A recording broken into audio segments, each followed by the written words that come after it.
ಚಿಪ್ಪಾಳಿಗಳ ಮುಖೇನ ಸ್ವಾಗತಿಸಿ ಪ್ರೀತಿಯ ಬಂಧುಗಳೇ.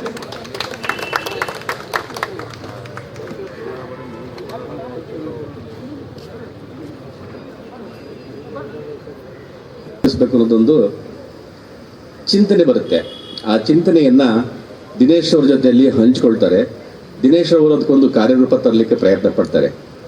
ಈ ದಿಸೆಯಲ್ಲಿ ಆಗ ರಾಷ್ಟ್ರ ರಾಜಕಾರಣದಲ್ಲಿ ರಾಜಕೀಯ ಬೆಳವಣಿಗೆಯನ್ನೇ ನಡೆಯುತ್ತೆ. ಆ ರಾಜಕೀಯ ಬೆಳವಣಿಗೆಯಿಂದ ಹಿರಿಯ ನಾಯಕ ಎಚ್ ಡಿ ದೇವೇಗೌಡರು ಪ್ರಧಾನಮಂತ್ರಿ ಆಗ್ತಾರೆ. ದೇವೇಗೌಡರು ಪ್ರಧಾನಮಂತ್ರಿ, ಅವರ ಒಂದು ಸರ್ಕಾರ ನಮ್ಮ ಒಂದು ಪ್ರೆಸ್ ಕ್ಲಬ್ಬಿನ ಒಂದು ಅಭಿವೃದ್ಧಿ ವಿಚಾರದಲ್ಲಿ ಸಾಕಷ್ಟು ರೀತಿಯಾದಂತಹ ಒಂದು ಕೊಡುಗೆಯನ್ನು ನೀಡಿದೆ.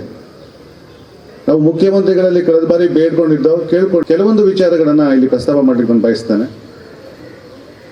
ಮೊದಲನೇದಾಗಿ ಸಿದ್ದರಾಮಣ್ಣ ಅವರು ಮುಖ್ಯಮಂತ್ರಿ ಆದಂತಹ ಸಂದರ್ಭದಿಂದ ಇವರು ಮುಖ್ಯಮಂತ್ರಿಯಾಗಿ ಬಂದಂತಹ ಆರಂಭದ ದಿನದಲ್ಲೇ ನಮ್ಮ ಪ್ರೆಸ್ ಕ್ಲಬ್ಬಿನ ಕಾರ್ಯಕ್ರಮಕ್ಕೆ ಅಂತ ಬಂದಾಗ ಅವರ ಮುಂದೆ ಈ ಬೇಡಿಕೆಯನ್ನು ನಾವು ಇಟ್ಟಿದ್ದು. ನಾನು ಪ್ರಭಾಕರ್ ಅವ್ರಿಗೂ ಕೂಡ ನಾನು ಧನ್ಯವಾದಗಳನ್ನ ಹೇಳಲಿಕ್ಕೆ ಪ್ರಾರಂಭವಾಗುತ್ತೆ. ಮೊದಲಿಗೆ ಧಾರವಾಡದಲ್ಲಿ ಪತ್ರಿಕಾ ದಿನಾಚರಣೆ ಆಗುತ್ತೆ. ಅಲ್ಲಿ ಕನ್ನಡ ಪತ್ರಿಕೆಗಳ ಇಂದು ಕೆಲವೊಂದು ನ್ಯೂನ್ಯತೆಗಳಿತ್ತು.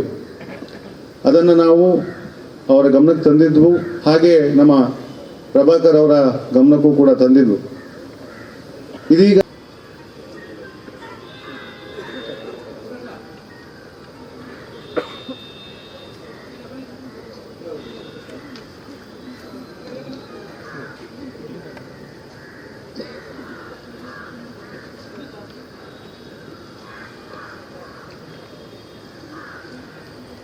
ನಿಮ್ಮೆಲ್ಲರ ಪರವಾಗಿ ಹಾಗೂ ವಾರ್ತಾ ಇಲಾಖೆ, ಪ್ರೆಸ್ ಕ್ಲಬ್, KUWJ ಹಾಗೂ ಪತ್ರಿಕಾ ಅಕಾಡೆಮಿ ಪರವಾಗಿ ಅವರನ್ನು ಕೂಡ ತುಂಬ ಹೃದಯದಿಂದ ಸ್ವಾಗತಿಸ್ತಾ ಇದೆ.